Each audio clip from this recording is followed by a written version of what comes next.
Today's webinar is entitled Long-Term Care Planning 101, The Basics. Our presenter today is Susan Suben, President of Long-Term Care Associates and Elder Care Planning. Long-Term Care Associates is an independent broker in Central New York that consults specifically about long-term care planning strategies. Elder Care Planning provides ongoing care consultations for families dealing with a long-term care illness. Susan has a bachelor's degree in sociology, a master's degree in education and counseling, a certificate in gerontology, and she was also a certified senior advisor. Susan has 20 years of experience in long-term care planning and is personally familiar with the issues faced by families confronted with a long-term care crisis. Formerly Vice President of a leading New York City legal personnel agency and Director of Programs and Services for the Alzheimer's Association, Susan combines her business acumen and counseling skills to serve her clients. The mission of her agency is to provide objective information and guidance about long-term care issues in response to the emergence of long-term care as a significant component of responsible retirement and estate planning. And with that, Susan, welcome, and let's get started. Thank you, Cindy, and thank you all for tuning in today to the webinar. We're going to be talking, as Cindy said, about long-term care planning. This is a topic that many of you, unfortunately, might avoid, especially when you're healthy and vibrant. But a long-term care illness can have dire consequences for your family, financially, emotionally, and socially. It is actually the greatest threat to your retirement savings.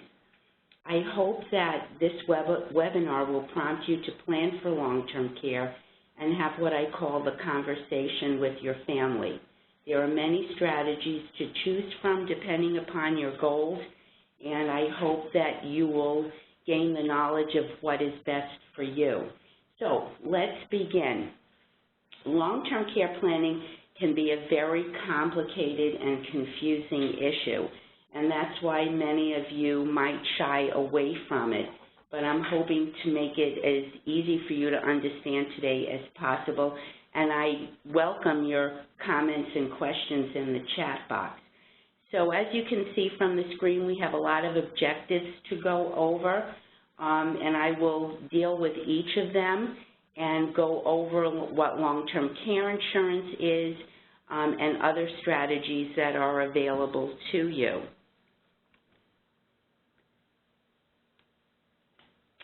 So long-term care is a challenge that many of us are sharing now or might be sharing in the future.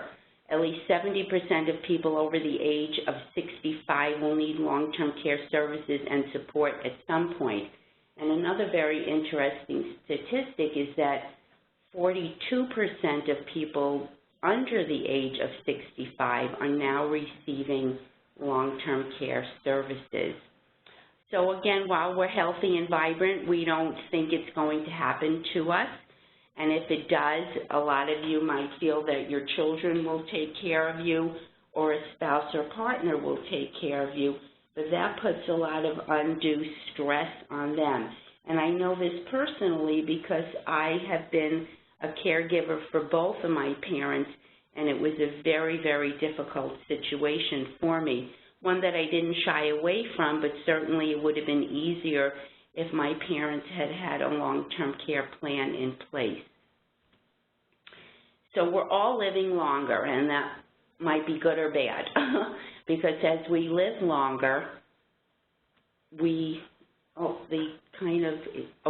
I'm sorry, gang, the slide moved a little bit. As we live longer, there's more of a reality that we might need long-term care, that we might come down with a chronic illness such as Alzheimer's or Parkinson's, severe arthritis, and what might have killed us back in the 40s and 50s, there are so many medical advances today that we will live with these various conditions. But living longer and living longer with chronic conditions does not always mean that we're going to have good quality of life. And that's the key to long-term care planning, is to give us quality of life and give us the ability to plan to remain as independent as possible for as long as we can. So if we do become ill, the questions that you have to ask yourself is, where do you want to receive care? How will you pay for this? And how will this impact your family and your finances? So what is long-term care? Basically, it is the assistance or supervision that may be needed because you cannot perform your activities of daily living because you have a chronic illness. And a chronic illness can be a stroke, again, Alzheimer's disease. You might need care because you were in an accident. As you age, you become more frail, and that might require you to need long-term care. And where you receive it can be anywhere. It could be in your home. It could be in the community, for example, as an adult daycare center, an assisted living facility, or a nursing home. So think of what you do when you get up in the morning, and those are going to be your activities of daily living, and this is considered custodial care. So when you get up in the morning, you're going to transfer out of bed, you're going to go to the bathroom, you'll take a bath, you'll get dressed, you'll prepare a meal and eat.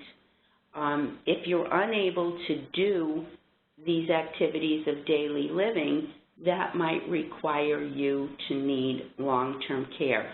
So it doesn't necessarily have to be skilled care that you need. It could be custodial care. It's important to note that most people, when they need long-term care, are not receiving it in a nursing home. The average amount of time people stay in a nursing home right now is around 1.5 years. If we look at the claims history of people who have long-term care insurance, we see that around 80% of the claims occur at home or in an assisted living facility. So a nursing home is the last resort when people are really ill and they need skilled care. They will access that type of service. But if you need custodial care, more often than not, it's going to be provided to you in your own home. And that's important to note. So when you plan for long-term care, you're planning on trying to stay at home for as long as possible. And staying at home will bring you a lot of comfort and more independence than going to a nursing home.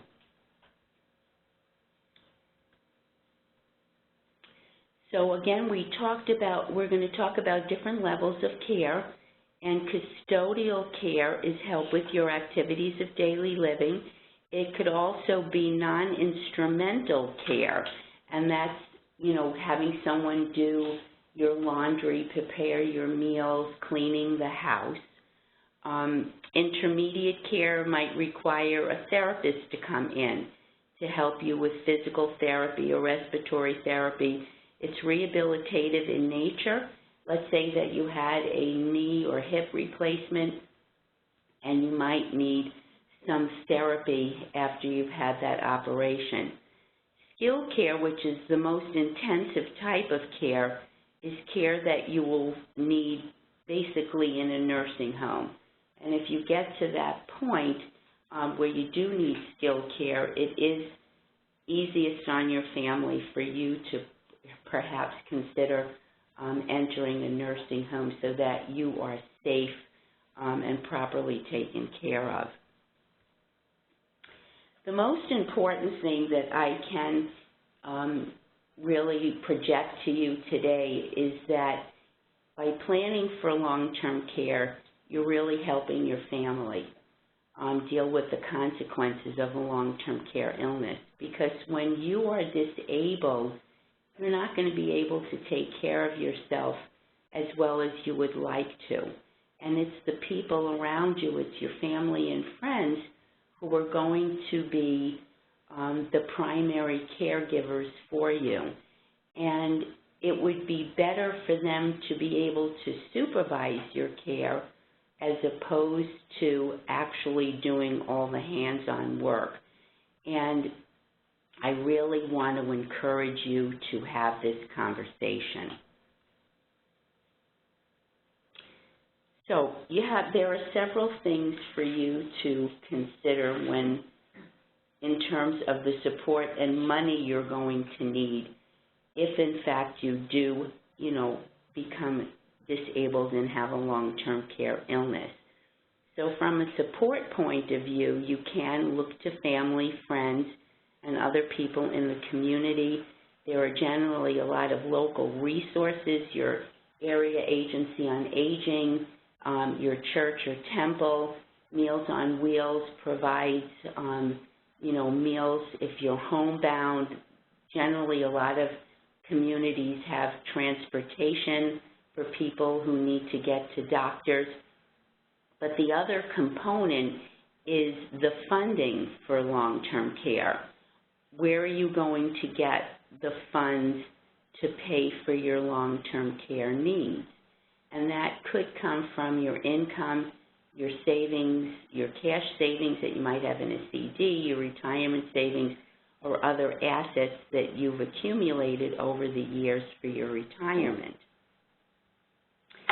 Because we're transmitting from the Rochester area, I do have the cost of care in Rochester. It's generally lower across the country based upon where you reside, but a nursing home stay here on average is around $137,000 and change.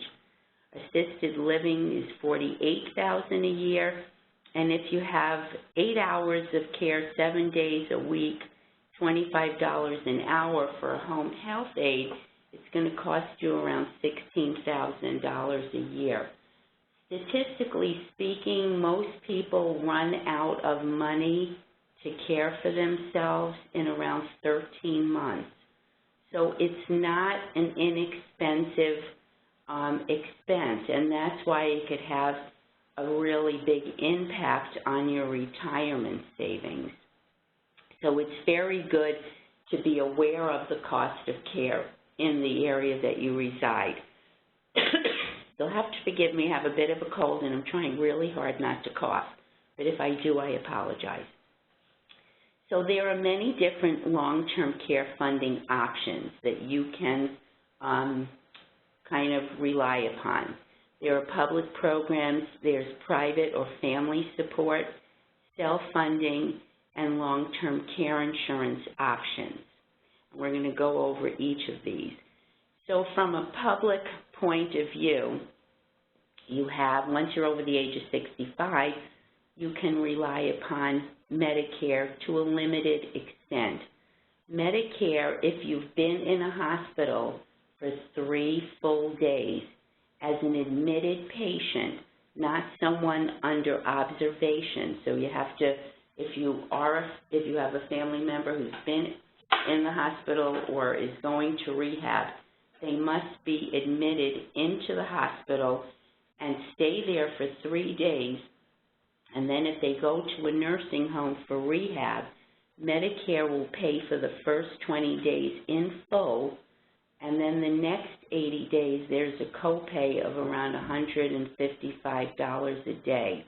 Now, if you have health insurance from your employee or in your retirement planning, or if you have a Medigap policy or a Medicare Advantage plan, those particular health insurance policies should cover that copay.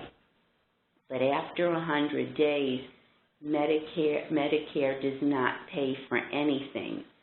And if you enter a nursing home on a permanent basis, once Medicare determines that you've reached a plateau in terms of getting better, Medicare will not pay for anything.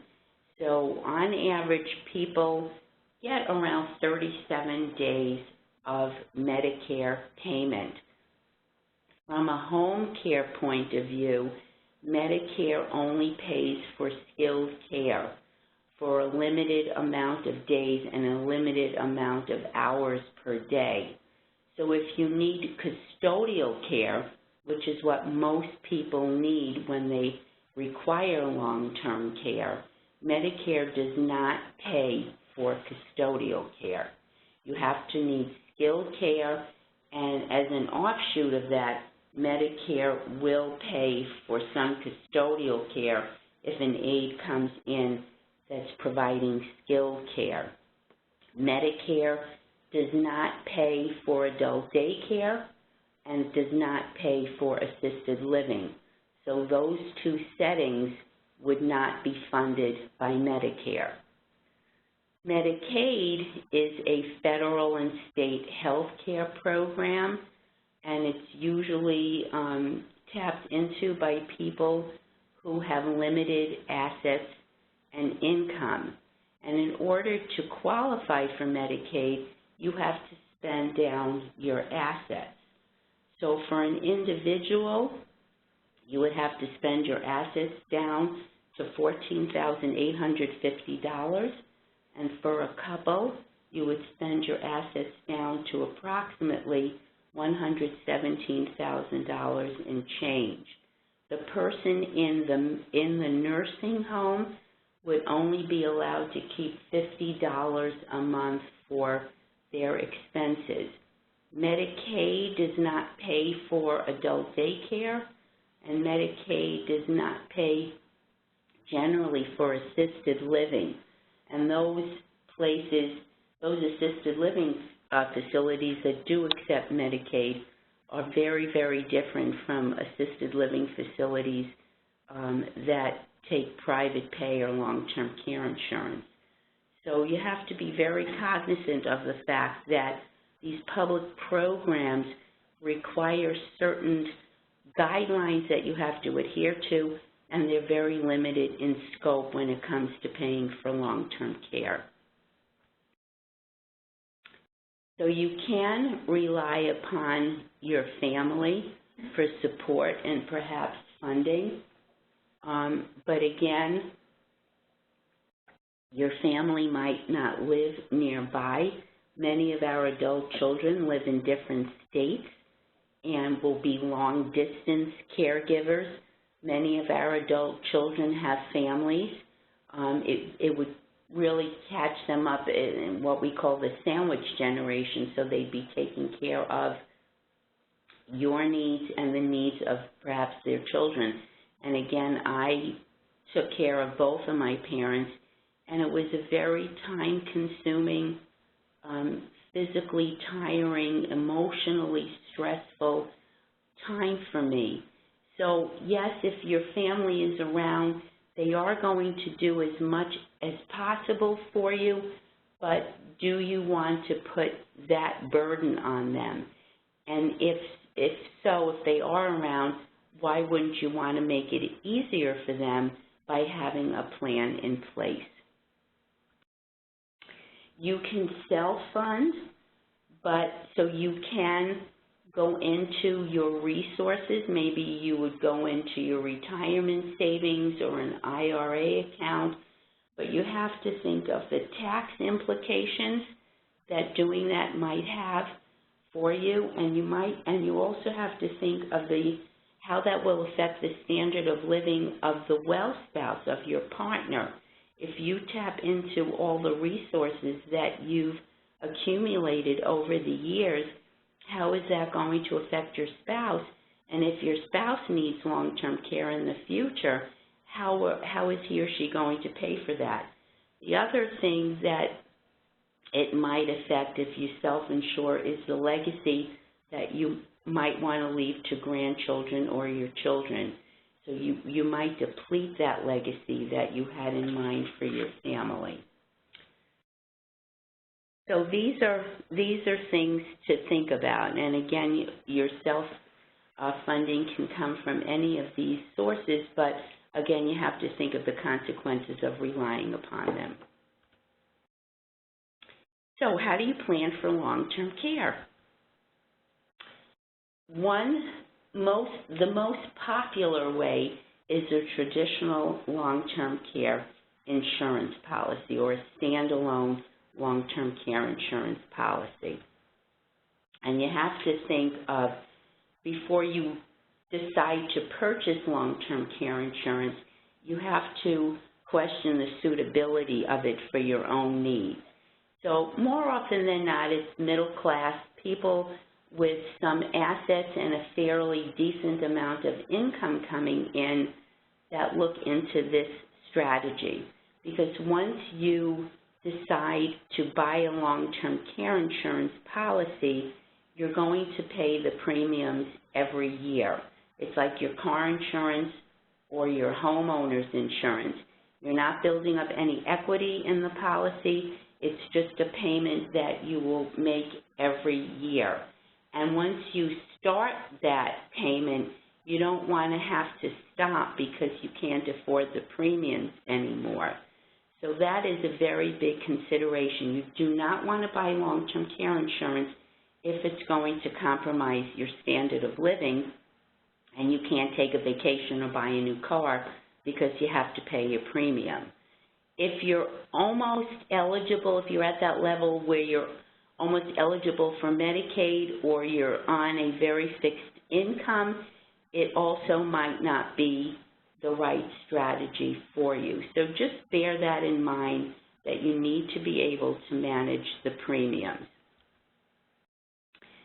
So there are other considerations for long-term care insurance. The factors that affect the premium are your age and gender, also underwriting, the benefit payments, the benefit period, the elimination period, and the inflation protection. And we're going to go over all of these things. And the other thing that you have to bear in mind is each company treats home care differently, and you have to be very aware of the home care features of the policies that you look into and what's going to serve your needs, knowing your own personality and your goals. So most people will buy long-term care insurance between the ages of 45 and 65. However, you can be insurable from age 18 to 85.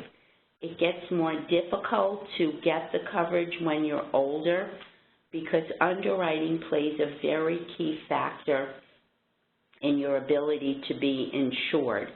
So the older you are, the more expensive it is, and the older you are, you might have more ailments that would prevent you from obtaining the coverage. So that's why we suggest that the younger you are, the more viable it is for you to look into this. But I will say that the underwriting has become stricter. There are certain conditions that are uninsurable. If you've already been diagnosed with Alzheimer's or Parkinson's, you would be uninsurable. If you've had knee replacement, hip replacements, forms of cancer, you would have to go through certain waiting periods in order to be eligible. So it's very important when you're talking to an agent to disclose all of your health conditions to make sure that this is viable. In the last year, we've seen gender-based pricing, and us women were up in arms about that because women are charged more because we live longer and we stay on claim longer. So a single woman is going to pay more, and a woman who is married but whose spouse is uninsurable will also pay a higher premium. And that's something that you need to be aware of as well. So policy design is very crucial when you're a single woman or a woman whose spouse cannot apply with you. So again, we have 4 major features to a long-term care insurance policy: the daily benefit, the length of coverage or the benefit period, the elimination period or deductible, and inflation protection. So you can select a daily or monthly benefit in a long-term care insurance policy. So it's very important to be aware of what the cost of care is in your geographic location so that you know what daily benefit to select. No one really covers the full risk of long-term care. It's basically a cost-sharing factor. So, for example, here in Rochester, if the average cost of care in a nursing home, and we always go with nursing home because nursing home is the most expensive, if the average cost of care is $375 a day, people might select a $300 a day daily benefit and know that they will cost share the rest because you really want to keep that premium affordable. But you can also select a monthly benefit. So you could select $200 a day times 30, and that would give you $6,000 a month. So it's important to know the cost of care in your area, and many of the long-term care insurance companies do provide cost of care surveys across the country. So you can go to John Hancock, Genworth's website, Mutual of Omaha, and they will give you the cost of care in your area. The next feature that you have to select is your benefit period. So how many years do you want that policy to pay for your care? On average, people select 3 years of coverage. And so you get, when you buy long-term care insurance, you're basically buying a pool of money so that you don't have to use your money to pay for your care. So in this example, once you select, let's say, your monthly benefit, and let's say it's $5,000 a month times 48 months or 4 years, your pool of money is going to be $240,000. So you can see that most of the insurance companies will give you the ability to take 2 to maybe up to 10 years of long-term care insurance coverage. So if you multiply your monthly benefit with the amount of months or your daily benefit with the amount of years, you will get your pool of money. And that's the amount of money that you can use to pay for your care in any setting of your choice, whether it be home care, nursing home care, adult daycare, or assisted living. The policies also cover hospice care, and they will also provide you with funds for care coordination so that when you become ill, you will be connected to a care coordinator that will help you plan your course of action to make sure that you remain safe and independent. The elimination period is considered the deductible period, and it's the amount of time that you pay out of pocket before the policy kicks in.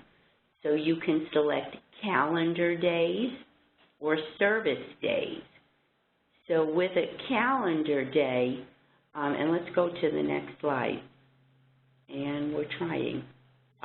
With a calendar day, even if you don't receive care on a specific day, you will get credit towards that elimination period that you've selected.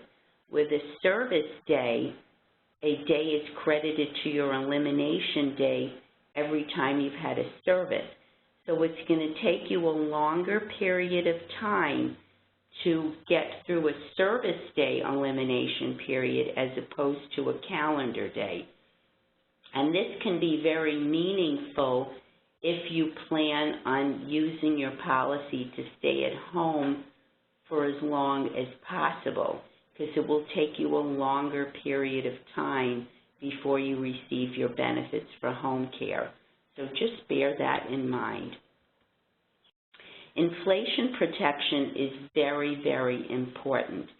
It's been determined by a lot of the companies over a 5-year time frame that nursing home costs are going up 4.1% per year, assisted living around 3.5% a year, and home care is a bit flat at around 1 to 2% a year. So when you buy a long-term care insurance policy, You want it to have value when you're going to use it, and most people use it when they're around 82 to 85 years of age is when most people go on claim. So you want to have inflation protection. And there are many, many different inflation protections to choose from. It could be 3% compound, 5% compound, 2% compound, 5% simple. It gets a little overwhelming, but if you work with an agent that is aware of what your financial situation is and how much of the cost sharing you would like to do, you should be able to select an inflation factor that will work for you and also, again, keep the premium affordable. But it's very important to have some sort of inflation protection. Otherwise, when you need the care, the policy benefits are going to remain flat and you're going to have to pay more out of pocket. So home care, excuse me, is very important. And most of the services that the companies provide are homemaker services, home health care aides, social workers, physical therapy, respiratory therapy. So it's a combination of unskilled or custodial care and skilled care. Where the companies differentiate is that some companies only allow you to use an agency, which limits the type of people that you can call upon to take care of you. And other companies will allow you to use independent people as well as an agency, but the independent people must be licensed, certified, or trained properly. So if, for example, you know a nurse who would come in and take care of you on their own, not going through an agency, some companies will allow you to do that. Some of the companies still have a cash benefit that will allow you to have anyone take care of you, such as family and friends, but a lot of the companies are, for some bizarre reason, I don't know why, are going away from that type of scenario. So it's very difficult to find a company that will allow you to have family or friends take care of you. But just bear in mind that each company treats long-term care or the home care benefit a little bit differently. So in New York State and nationally, we have what we call partnership programs. And in New York State, we have total asset protection policies and partial asset protection policies. There are 5 programs in New York State, 3 of which are total asset protection plans. And that means that if you buy one of these programs and you use up all of your assets, you can actually apply for Medicaid without spending down any of your assets. You don't have to spend down to that $14,850. You don't have to, as a couple, you don't have to spend down to that $117,000. So the New York State Partnership Plan is a great program if you want to have a total asset protection policy. For people in New York State who might have more modest assets, say that your home is your most valuable asset, you might look into the partial asset protection policy, which means that assets protected will equal the amount of benefits paid by the policy. So let's say that your home is worth $150,000. That's your biggest asset. You can design a policy that will protect that total asset for you, or that asset for you for your family to leave as a legacy. So again, working with an agent that's aware of these different options is very important. New York State is the only state that I'm aware of that does provide total asset protection policies. You can use your New York State total asset protection policy anywhere in the country and have benefits available to you. Outside of New York State, the partnership plans are all partial asset protection policies, which means that the assets protected are going to equal the amount of benefits paid by the policy. there are certain guidelines that you have to follow in order for the policy to be considered a partnership plan. So if you're between the age of 60 or if you're 60 or younger, across the country, you're required to have a compound inflation factor. If you're between the age of 61 to 75, any type of inflation, compound, simple, or CPI, which is Consumer Price Index inflation, that's acceptable. 75 and older, inflation is discretionary. So if you live out of New York State, you can create a partnership plan, but it has to follow certain guidelines. And again, you can talk to an agent in your area, and they would be able to advise you about that. So, what is your next step?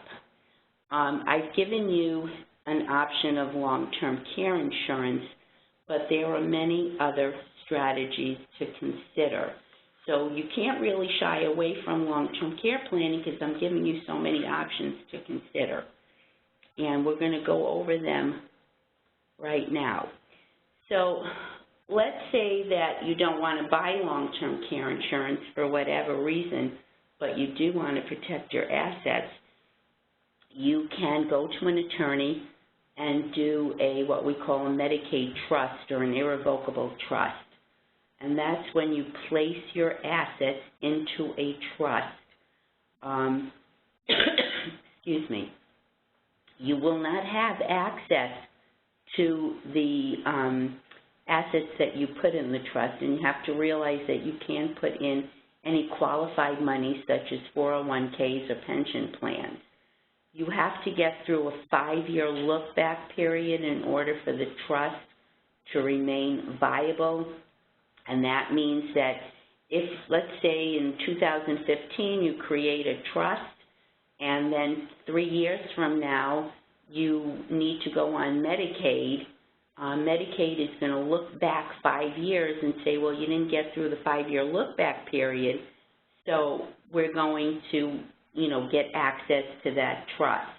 You can receive income from the trust, but you basically cannot receive any of the principal anymore. So if you feel comfortable giving up control of some of your assets, a Medicaid irrevocable trust is definitely something to consider.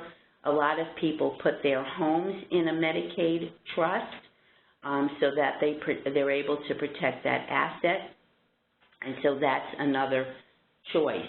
You can give away all your money, but again, there is that 5-year look-back period, and if you do that and you need to go on Medicaid, Medicaid can actually go back to the people that you've given your money away to and ask them to give it back. So again, there's that issue of the 5-year look-back period. And what if you gift your money, say, to a child, or and the child goes through a divorce, then all the assets that you've accumulated are now part of a divorce settlement. So you have to really think that through as far as gifting away your assets. A new strategy that's come around a few years ago is a life insurance policy with a long-term care rider. Many people object to a standalone long-term care insurance policy because if you don't use the policy, you're basically wasting your premium dollars. So, because you're losing all that money that you've paid out in premium. Well, the life insurance policy with a long-term care rider are generally universal or whole life policies, and they have a rider in it that's similar to a standalone long-term care insurance policy. It's a very good strategy if you're concerned about wasted premium dollars. The only concern I have with it is some of these policies don't have inflation protection. Some of them require a single premium so that you might have to reallocate money, like take perhaps a CD and use that money to fund the long-term care insurance or hybrid policy. The good thing about it is that someone's going to take advantage of it because if you don't use it as a living benefit, then your heirs will inherit the life insurance portion of the policy tax-free when you pass away. Another strategy is the life insurance policy with an accelerated death benefit. I should go back. One thing I should go back to is that the hybrids do require double underwriting. So if you're not insurable for a standalone long-term care insurance policy, you're not going to be able to take this you won't be insurable for this particular policy. A life insurance policy with an accelerated death benefit is viable for someone who may not be insurable for a standalone long-term care insurance policy. Basically, it's one set of underwriting for life insurance, and you can accelerate the death benefit to pay for your long-term care needs. The life insurance policy with a chronic illness rider is also viable for someone who might be uninsurable for a standalone long-term care insurance policy. The underwriting is the same for both of these. The chronic illness rider plans might have some more administrative cost to it once you try to go into the policy to use your life insurance death benefit for your long-term care needs. So there might be more administrative costs with the chronic illness rider. If you have a family member who is going into a nursing home, there is actually still another long-term care plan or strategy that they can tap into, and that's a promissory note, and you would have to go to an attorney to do that. And basically what that is lending money to, let's say, your adult children as a loan, and they have to pay it back to you, so that you're trying to protect around 50% of your asset base. But I won't go into that because I'm not an attorney, but just be aware if an emergency situation should arise for you or a family member, you can go to an attorney and talk about putting together a promissory note. Reverse mortgage is another long-term care strategy. If you're 62 or older and you own your own home, you could use the equity in your home to pay for long-term care. And finally, a life settlement is a way to sell a life insurance policy that you don't need anymore, that has a cash buildup to a third party. You will receive an amount less than the death benefit, but more than the cash value, and this will be another way for you to pay for long-term care. So, hopefully you have a lot of strategies now available to you that you can think about. I encourage you again and urge you again to talk to your family members, your spouse, your adult children. It's not an easy topic, but if you have a plan in place, it will make it easier for those you love to take care of you should the time arrive when you do need some long-term care. So I thank you for listening today, and if there are any questions, I'd be happy to answer them. Susan, thank you. That was quite a lot of really great information. I know she's going to start coughing, so if you hear her, ignore it. We do have a very specific question from Mike, and if others have questions, please type them into the chat panel.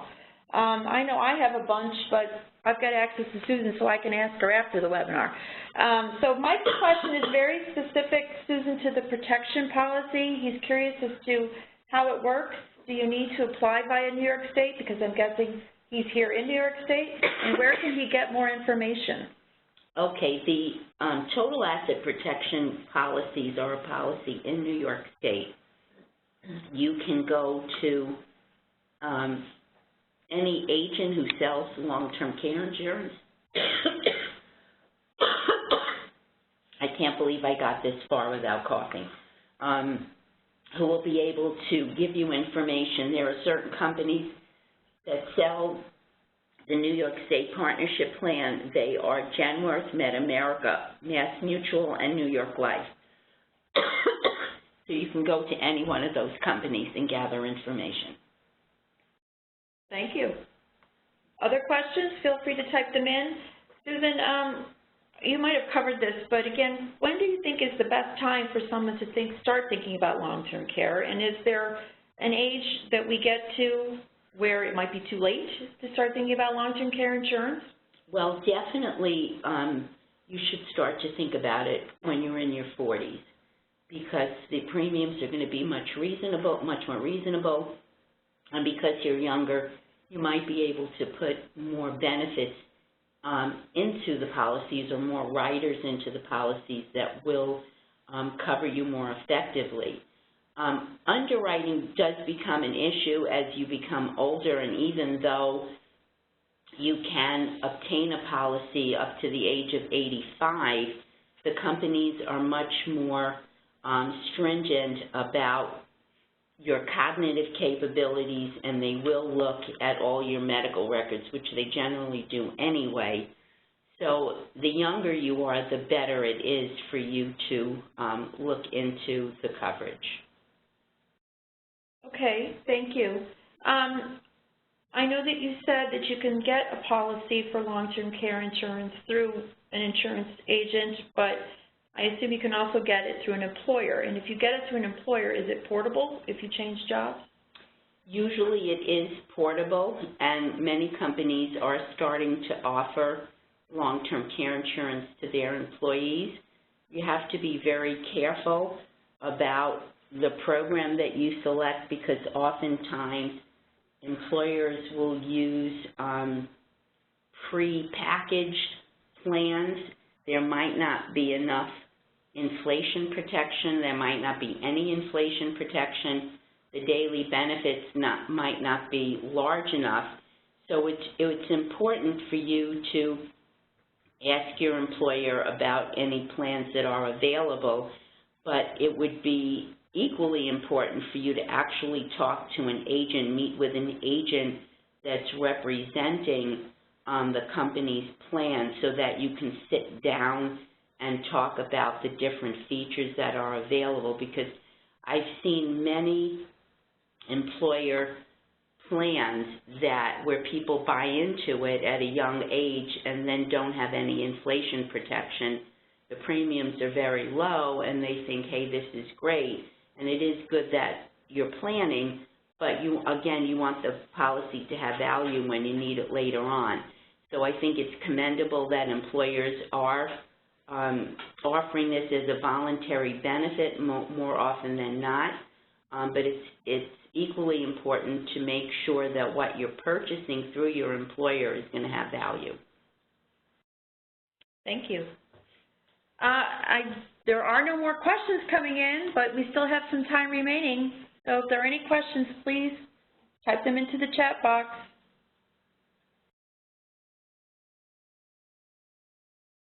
Oh, I think something's coming.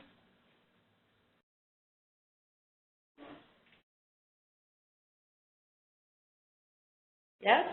Let's go back to Mike for a minute.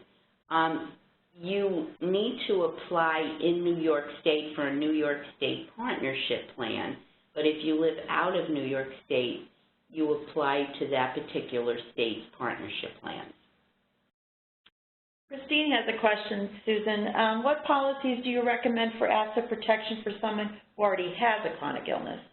You would probably need to look into a life insurance policy with a chronic illness rider or an accelerated death benefit, because you wouldn't, if you already have a chronic illness and you need some type of long-term care now, you might look into a life insurance policy, because the underwriting is very different for life insurance as opposed to long-term care insurance.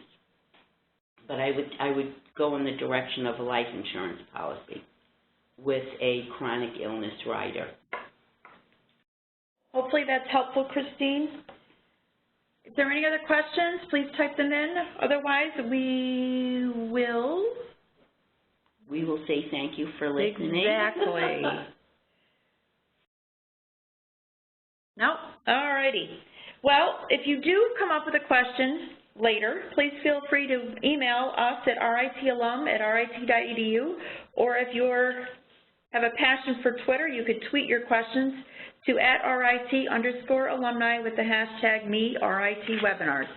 We will get your questions to Susan and get you answers straight away. Again, thank you to Susan for being our speaker today. I hope that you've learned a lot more about long-term care strategies, and thank you to all of you in the RIT community for joining us today. Our next webinar is Tuesday, October 13th. That's next week, where Frank Romano will present What's News, a news show about what is new and trending in the print industry.